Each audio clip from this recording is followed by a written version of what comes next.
All right, strap yourselves in, folks, because today we are diving headfirst into a story that's going to make you question everything you thought you knew about fairies. Oh yeah, buckle up. We're talking photographic evidence, potential portals, and maybe even a connection to the UFO phenomenon. All this and more, coming to you live from, well, not exactly a magical forest. Nope, not even close. This all went down in Brandon, Manitoba, Canada.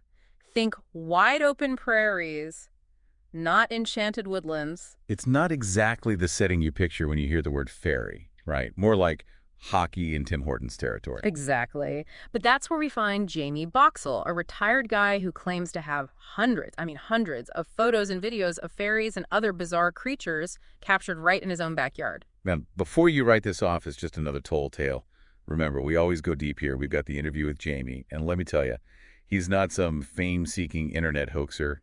He comes across as a pretty average guy just trying to wrap his head around what he's seen. Yeah, you can kind of feel the pinch me, I must be dreaming vibe from him. Totally. And what he describes is mind-blowing. Imagine you set up a game camera to catch some deer, right? Standard Canadian backyard stuff. But instead of Bambi, you end up filming fairies. You gotta wonder, what were the odds? Right. Talk about being in the right place at the right time. But here's where things get even weirder.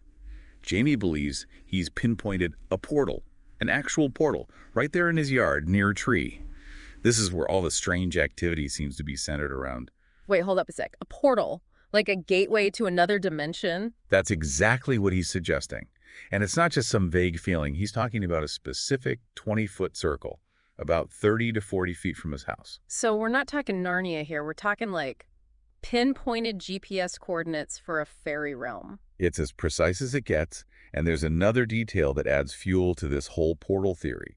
Remember, Janie found a ring of mushrooms near that same spot a while back. Now, you and I both know mushrooms have been associated with fairy lore for centuries. Oh, absolutely. It's a recurring theme in all sorts of myths and legends. So we've got this seemingly ordinary Canadian backyard suddenly transformed into a potential interdimensional crossroads. My head is officially spinning. But let's back up a bit. Tell me more about Jamie. Who is this guy who's casually hanging out with fairies in his spare time? Well, as I said, he seems pretty down to earth, retired, lives a quiet life. Nothing in his background screams fairy whisperer, you know. Not exactly the eccentric wizard type you might expect. Not at all. And in fact, he was pretty hesitant to go public with his story. He's not looking for attention or fame. Which makes his account even more intriguing. Right. It adds a layer of authenticity. It seems like he genuinely just wants to understand what he's experiencing. I get it. If I had fairies popping in and out of my backyard, I'd be scrambling for answers too. So his journey into the unknown started back in 2012 when he began noticing strange things happening around his property. But it wasn't until September 2014 that he actually got his first documented evidence of fairies, and that was totally by accident. And here, I thought Canadians were all about meticulously planning everything. Well, maybe for hockey, but apparently not for fairy encounters. This is already shaping up to be one wild deep dive, folks. You haven't even heard the half of it.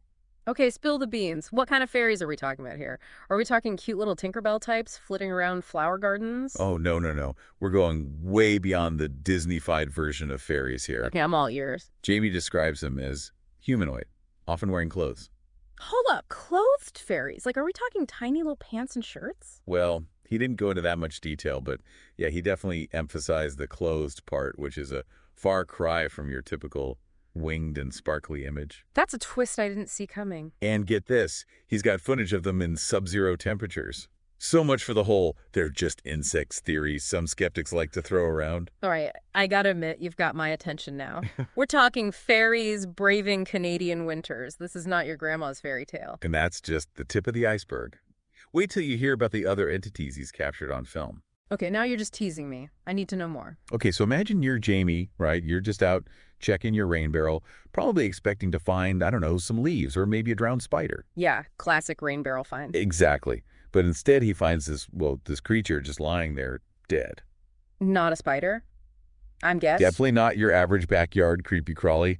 He described it as this, like, demonic-looking thing. Oh, come on. A demon in the rain barrel? What is this, a horror movie? You know, it kind of sounds like one, right? This thing was tiny, about 2.5 inches long, but he said it had a head like a salamander, this weird snake-like body, 3 arms, and get this, big teeth. Whoa, okay, that's seriously creepy fairies I can kind of wrap my head around, but mini demons. This backyard is turning into a whole other dimension. Right. You gotta wonder what else is lurking out there. So he actually found this thing dead, like a real specimen. Yep, he kept it too, though. I bet his wife wasn't thrilled about having that little treasure on display. Yeah, I can imagine that conversation. Honey, you won't believe what I found in the rain barrel today. Not exactly the ideal dinner table topic. But seriously, though, this creature, those gray, alien-like beings he photographed, they don't sound like anything I've ever heard of before. They don't exactly fit neatly into our understanding of the natural world, do they? It makes you wonder if there's a connection between fairies and, well, this whole other category of unknown beings. It's like we're peeling back layers of reality here, and with each layer, things get stranger.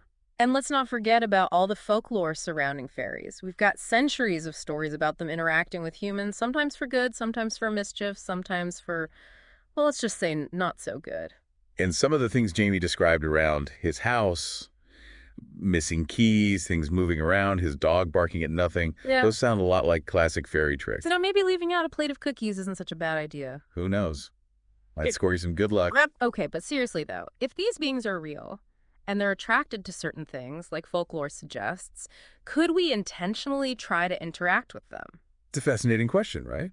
Like, are we on the verge of discovering some sort of interspecies communication protocol with fairies?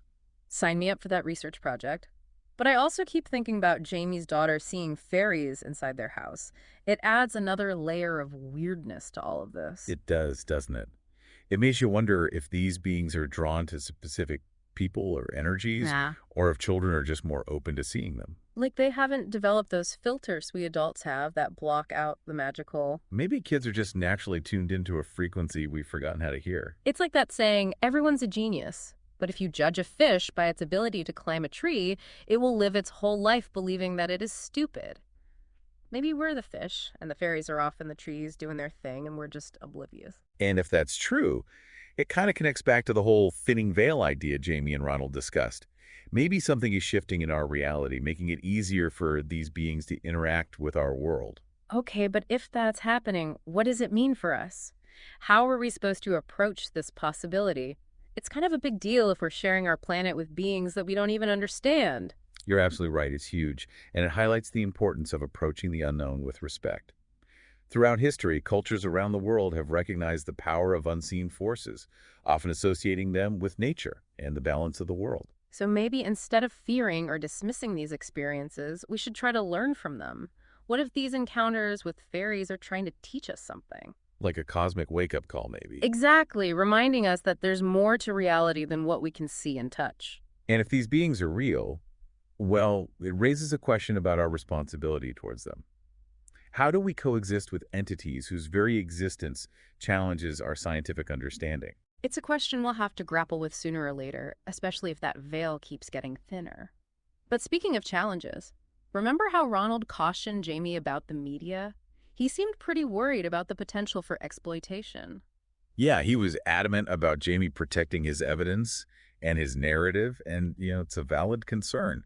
This whole field of paranormal research is riddled with sensationalism and misinformation. It's tough, right? On one hand, we want to share these stories to show people that there's more to reality than meets the eye. But on the other hand, we have to be careful not to exploit or sensationalize these experiences. And we need to protect the people who are brave enough to come forward and share their stories. It's a balancing act, for sure. But, before we get too deep into the ethics of fairy research, there's something else I wanted to touch on. Remember how Jamie mentioned that moving to a more rural area seemed to heighten his awareness? Yeah, it was like nature flipped a switch in his brain. It makes you wonder, right? Could spending more time in nature actually increase our chances of experiencing something extraordinary? It's a pretty compelling thought, isn't it? I mean, we're so plugged in these days, constantly bombarded with information and stimulation. It's like our senses are on overdrive all the time.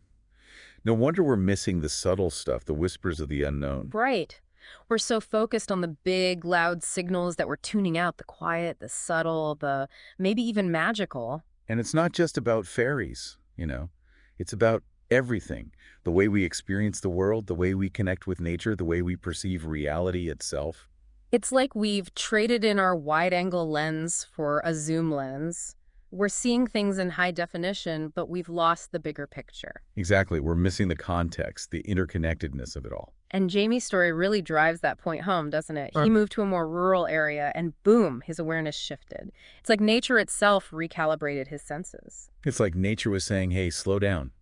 Pay attention. There's more to see here than you realize. And maybe it's not just about seeing things, right? Maybe it's about feeling them, sensing them, tapping into something deeper. That's a good point. It's about reawakening those primal senses that we've kind of let atrophy. So how do we do that? How do we get back in touch with that part of ourselves? Do we all need to move to the middle of nowhere? Well, I don't think it requires a complete life overhaul. Start small. Take a walk in the park, sit by a lake, listen to the birds sing. Just be present in nature. Really soak it in. Put down the phone, ditch the headphones, and just listen to the wind in the trees. Exactly. Let your senses guide you. Notice the details, the patterns, the textures. You'll be amazed at what you start to perceive. It's like hitting the reset button on our perception, right? Giving our senses a chance to recalibrate. And remember, approach nature with a sense of respect and curiosity. Don't go in demanding answers. Just observe, listen, and be open to the experience. That's such a crucial point, you know. We can't force these encounters, these glimpses into the unknown. We have to approach them with humility and a willingness to learn. It's about surrendering to the mystery, allowing ourselves to be surprised and delighted by what we discover. Well said. This has been quite the journey, hasn't it? From a Canadian backyard to the realm of fairies, we've explored evidence, folklore, ethical considerations, the nature of reality, and the importance of reconnecting with nature. It's amazing how one man's story can spark so many profound questions. Jamie's experience is a powerful reminder that there's still so much we don't understand about the world, and that's okay. In fact, that's what makes life so exciting. The unknown is where the magic lies, and it's up to us to explore it with an open mind, a sense of wonder, and a healthy dose of respect. Who knows what we might find? And on that note, dear listeners, we leave you with this final thought. What if the extraordinary is closer than you think? What if the magic you seek is not out there in some far-off land, but right here, woven into the fabric of our everyday lives? Take a moment to look around, to truly see the world with fresh eyes. You might be surprised at what you discover. Until next time, stay curious.